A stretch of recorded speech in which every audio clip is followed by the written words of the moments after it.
नमस्ते, मैं नेहा शाह, टैरो का reader, spiritual healer and numerologist. आप सबका स्वागत है मेरे चैनल नेहा शाह, टैरो का रीडर एंड स्पिरिचुअल हीलर में। मैं मंथली वीडियो लेके आई हूँ, मंथली रीडिंग का मतलब अप्रैल 2021 कैसा रहेगा, एनर्जी क्या कहती है। तो ये रीडिंग को मैंने 3 पार्ट में डिवाइड किया है। First part of April, mid part of April and third part of April, मतलब first 10 days, second 10 days and third 10 days. इसमें आप टैरो कार्ड से रीडिंग भी देखोगे, आपके लव रिलेशनशिप रीडिंग भी देखोगे और एक गाइडेंस कार्ड रहेगा। मगर उससे पहले मेरा चैनल लाइक कीजिए, शेयर कीजिए एंड सब्सक्राइब कीजिए और बेल बटन पे प्रेस कीजिए कि जिससे मेरे वीडियो आए और आपको नोटिफिकेशन मिलते रहे। पर्सनल पेड अपॉइंटमेंट के लिए आप मुझे मेरे ईमेल आईडी से कांटेक्ट कर सकते हैं। और अगर आपको आपकी सनसाइन नहीं पता है, क्योंकि ये जो रीडिंग रहेगी सनसाइन बेस्ड रहेगी, अगर सनसाइन नहीं पता है तो मैं टाइटल के साथ ही आपका बर्थ कौन से महीने में क्या टाइम से हुआ है और वो आपकी रीडिंग है, आपकी साइन है, आपको पता चलेगा। स्टिल आप कंफ्यूज हो अपनी सनसाइन एंड मून साइन के बीच में, तो आप दोनों ही साइन के वीडियो देखिए और आपसे जो रेजोनेट करे वो मैसेज आप लीजिए।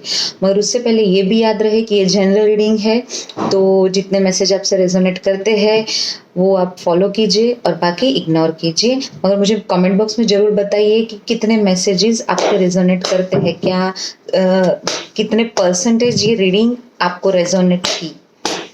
तो जो करते हैं हमारी राशि के लिए जो है लिब्रा, तो लिब्रा राशि में आपके सामने ही कार्ड शफल करूंगी तो जिससे प्योर एनर्जी आपकी रहे।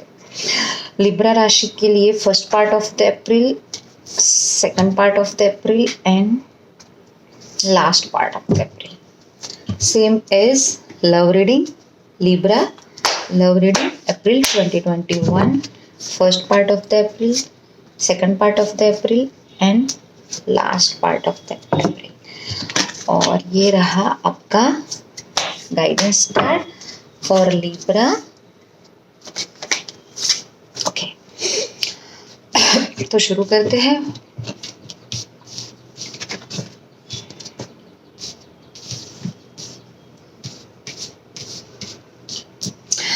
लिब्रा, आपका first part of the April 2021 बहुत अच्छा वीक है, हीलिंग का वीक है, होप का वीक है।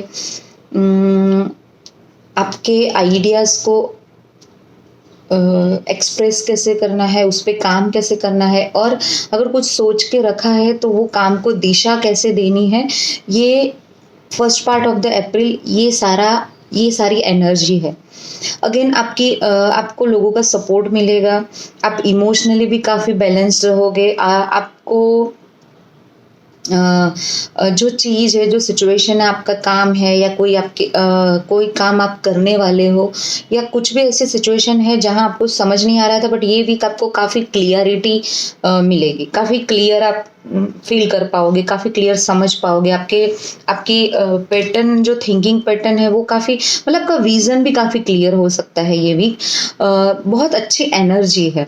और कोई काम को लेके आपने अगर शायद होप छोड़ दी हो कि नहीं ये नहीं होगा, या किसी ने आपको ऐसा कहा है कि ये तो पॉसिबल नहीं है, बट मुझे ये वीक ये फर्स्ट पार्ट ऑफ द अप्रैल की एनर्जी कह रहे हैं कि नहीं, अभी भी कुछ चांस है, अभी भी कुछ होप है वो काम होने के। वो जो चीज़ें आपने एक्सपेक्ट करना ही छोड़ दिया है कि नहीं इससे अभी कोई फायदा नहीं, बट वहाँ भी अभी भी चांसेस है कि वो सफल हो सकता है, आपको कोई ऐसा रास्ता मिल सकता है, आपको कुछ ऐसे आइडियाज आ सकते हैं।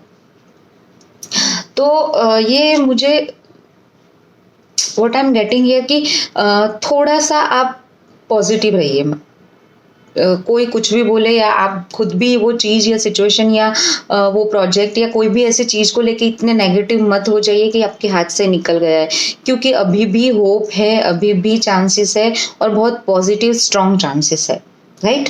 सो ये वीक होप का है। अगर मैं आपको कीवर्ड बताऊं तो आशा पे उम्मीद पे दुनिया कायम, ऐसा कहते हैं, तो बस ये ऐसा है, राइट। अगर बात करें आपकी लव रिलेशनशिप की, तो कहीं ना कहीं आपके रिलेशनशिप में आप थोड़े रिसेप्टिव कम हो। आपके पार्टनर आपको जो डिलीवर करना चाहते हैं या जो डिलीवर कर रहे हैं वो आप नहीं इतने पॉजिटिवली एक्सेप्ट नहीं कर रहे हो। आपका रिसीविंग पावर कहीं ना कहीं ब्लॉक है, आप आपका क्राउन चक्र ब्लॉक है और जिससे आपकी रिसीविंग में ब्लॉकेजेस आ रहे हैं। कोई आपको प्यार करता है, वो प्यार आप रिसीव नहीं कर रहे हो। कहीं ना कहीं कुछ नेगेटिव पास्ट एक्सपीरियंस हो या ऐसी कुछ चीज़ें हो, आप फॉरगिव नहीं कर पा रहे हो, या ऐसी कुछ भी चीज़ें समवेयर आपके रिसीविंग में मुझे ब्लॉकेजेस दिखते हैं। आपके पार्टनर बहुत सही है और सही तरीके से एक्ट कर रहे हैं आपके साथ। बात करते हैं second part of the April, mid part of the अप्रैल में, तो बहुत अच्छी एनर्जी है आपको। आपके पास इतना कुछ होगा कि आप किसी को हेल्प कर पाओ। समय, पैसा, एनर्जी, सब कुछ आपके पास रहेगा कि आप हेल्प कर पाओ। दूसरा, आप second part of the week में आप काफ़ी काइंड रहोगे, मतलब आपका दिल बहुत ओपन रहेगा, हार्ट बहुत ओपन रहेगा कि आप लोगों की तकलीफ समझ सको, समझ के उसको हेल्प कर सको, या आप कोशिश करो कि आप किसी को कैसे हेल्प करो, और आपको भी सपोर्ट मिल सकता है, आपको भी हेल्प मिल सकती है। और ये मतलब बहुत बैलेंस्ड रह के आप करोगे। ऐसा नहीं कि कैसे भी किसी को भी कहीं से भी कुछ भी कर लिया, ऐसा नहीं। बहुत सोच समझ के, बैलेंस रह के, प्लान करके। और कुछ लिब्राज मुझे लग रहा है कि एनजीओज वगैरह में आप चैरिटी कर सकते हो, ऑर्फन हाउस या ऐसा। बट अगर मैं कहूँ तो मुझे ये ज़्यादा एनजीओज है और ओल्ड एज होम है, उसमें आप थोड़ी चैरिटी कीजिए, या आप अपना समय दीजिए वहाँ, तो भी आपके लिए बेनिफिट रहेगा और आपको इच्छा भी करेगा और आपको अच्छा भी लगेगा, राइट। तो ये है। और दूसरा कि आपको ये भी ध्यान रखना है कि आप अगर किसी को हेल्प कर रहे हो तो वो थोड़ा बैलेंस रह के करना है कि वो पर्सन आप पे डिपेंड ना हो जाए, या आपको कोई मदद कर रहा है तो आपको भी ये ध्यान रखना है कि आप उस पर डिपेंडेंट ना हो जाओ। एक बार हेल्प मिलने से अपना जो काम है, अपनी जो कोशिशें है, वो आप बंद कर दो, तो ये ना हो, उसका आपको ध्यान रखना है। बात करते हैं रिलेशनशिप में, आपको बहुत ही सुंदर कार्ड मिला है लिब्राज, लव का कार्ड मिला है।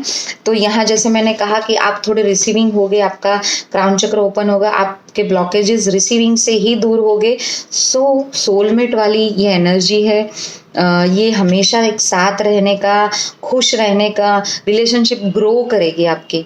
अगर आप ऑलरेडी रिलेशनशिप में हो तो ये आपकी रिलेशनशिप कुछ डिफरेंट तरीके से, आप जैसे चाहते हैं वैसे ग्रो कर सकती है।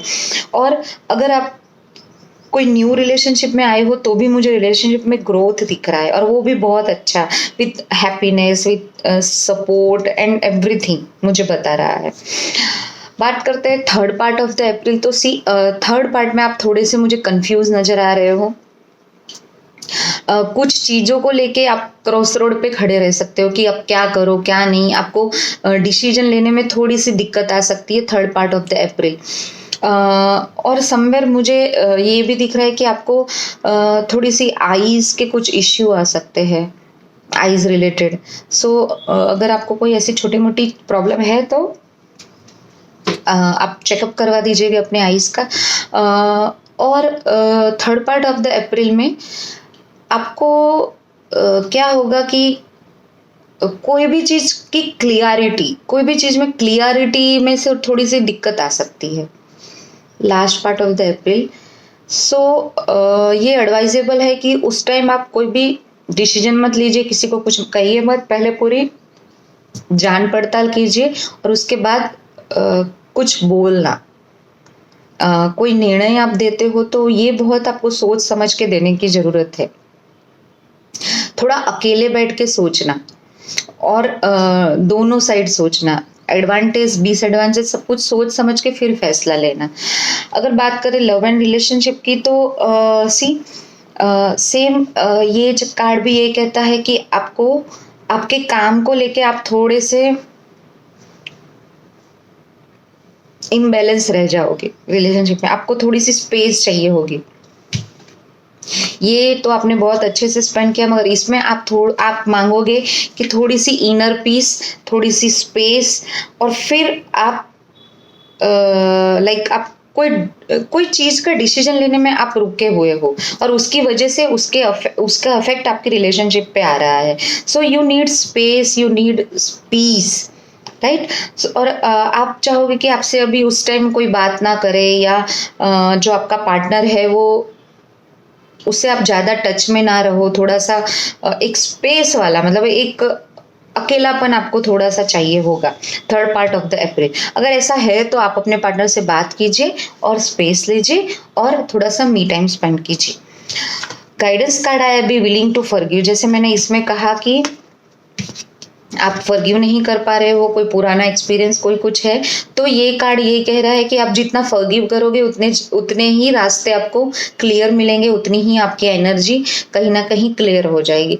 और दूसरा ये कार्ड ये भी कह रहा है कि अपने माइंड और बॉडी को थोड़ा सा रेस्ट दीजिए, थोड़ा मेडिटेट कीजिए, सो क्लियरिटी थोड़ी थोड़ी सामने आने लगेगी आपकी। तो ये थी लिब्रा आपकी अप्रैल की रीडिंग। मुझे बताइएगा कैसी, कितने मैसेज आपको रेजोनेट किए। मेरा चैनल लाइक से सब्सक्राइब कीजिए और बेल बटन पे प्रेस करना मत भूलिए। पर्सनल पेड अपॉइंटमेंट के लिए मुझे मेल कीजिए। बाय, सिया।